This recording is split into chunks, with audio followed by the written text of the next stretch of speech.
ஒடியாந்தாரு பூத்துக்குள்ள.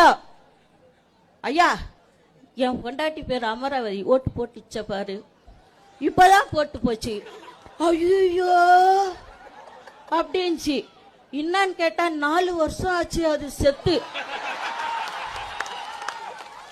ஆனா எலெக்ஷன் அப்ப கரெக்டா ஓட்டு போட்டு என்ன பார்க்காம கூட போதியா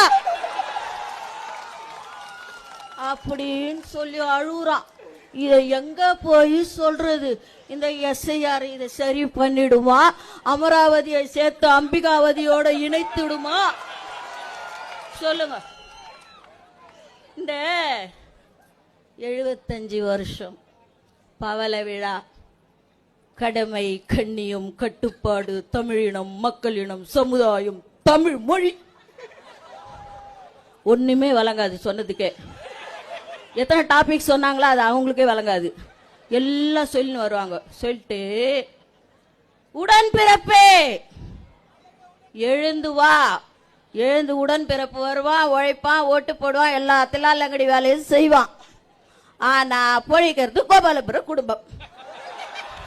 அந்த உடன்பிறப்பு அதை புரிஞ்சுக்கணும்ல, ஏன் புரிஞ்சுக்க மாட்டேது? அதுதான் எனக்கு வேதனையா இருக்குது.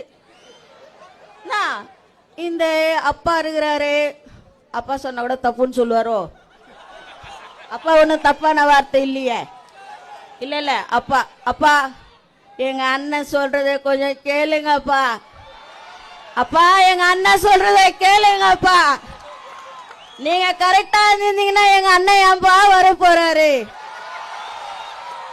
நீங்க எதுவும் செய்ய தொட்டு தானப்பா எங்க அண்ணன் வந்து இதை ஏன் செய்யலன்னு தான் கேக்குறாரு. உங்களை தப்பா ஒன்னும் கேட்கல, ஏன் செய்யல, இதை செய்யுங்க. நீங்க உங்க வேலையை செஞ்சா நாங்க எங்க வேலையை பாதுன்னு போயின்னே இருப்போம். செய்ய தொட்டு கேக்குறாரு. அதை ஏன் நீங்க தப்பாவே புரிஞ்சுக்கிறீங்க? எஸ்ஆர் மட்டும் அப்படியே ஜுடு ஜுடு ஜுடு ஜுடு அப்படியே சூடு கண்டு போன மாதிரி ஓடி போய் நிக்கிறீங்க. இதெல்லாம் ஏன் உங்களுக்கு புரியல? புரிஞ்சுதானே ஆகணும்.